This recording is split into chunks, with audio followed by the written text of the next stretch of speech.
Hello, we are enjoying life in San Diego after 50. Thank you for joining us. This is part 5 of our starting over at 50 segment, Embracing Differences. Embracing differences is a big part of any relationship, and ours was no different.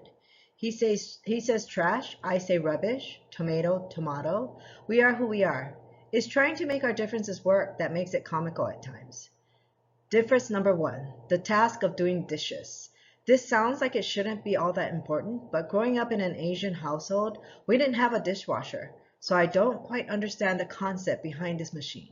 Doubt number 1, why are you rinsing the dishes just to put it into this machine, which is only run every other day? They ran it every other day because prior to me coming on board, there were only 2 of them, and I guess they didn't have enough dishes to warrant them running it every day. I mean, if you're going to go through the trouble of rinsing the dishes off anyway, why not just wash it and put it in the dish rack? Just thinking out loud here. Doubt number 2.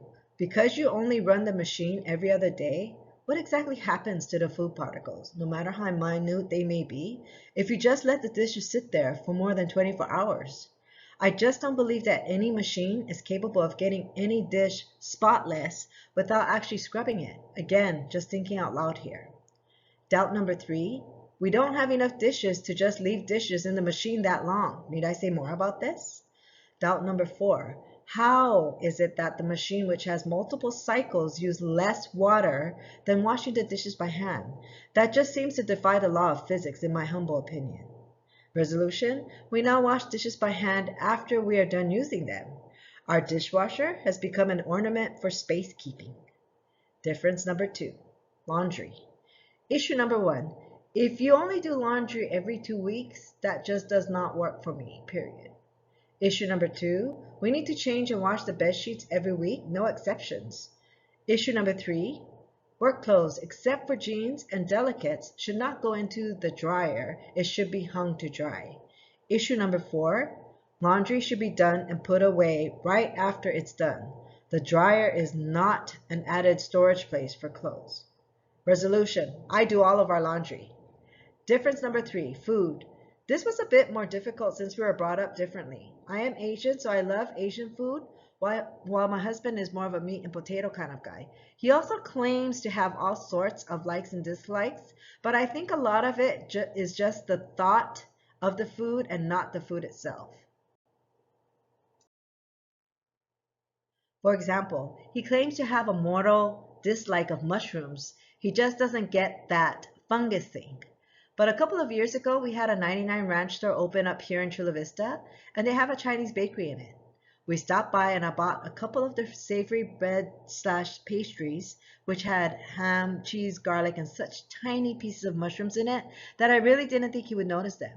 When we got home, I offered one to him and was really surprised when he accepted it. I held my breath as he took a bite and just gave me a thumbs up sign and walked away eating it. I almost got away with it too, but I got cocky. Around the 5th time we went to 99 Ranch Market, instead of staying in the car with the groceries, my husband decided to come back to the store and help me buy our snacks. It just so happened that the bakery has a big digital display above the cash register, which simultaneously shows details of your purchase. As the cashier was ringing our order up, I saw him looking up at the display and put his finger to his chin. I immediately thought, damn it! Sure enough, he started to tap my shoulder and say, hey, honey, does that say? I didn't even let him finish. I just told him, no, honey, it doesn't. And with a last-ditch effort, I added, why don't you go back to the car and wait for me there? Long story long, yes, he found out it contained mushrooms and promptly announced that he would no longer be able to enjoy them because, yes, he doesn't like mushrooms.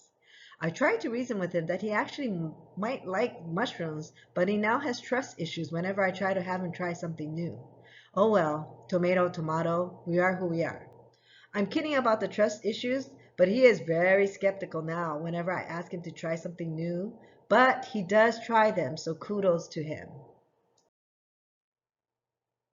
Our food saga continues to this day, but it goes without saying that it's refreshing when someone is open to trying new things because you just never know what is out there until you try it. With my passion for Asian food, He was exposed to more than just the typical sushi and sashimi that most people are familiar with, and it turns out there's a lot more that he actually likes.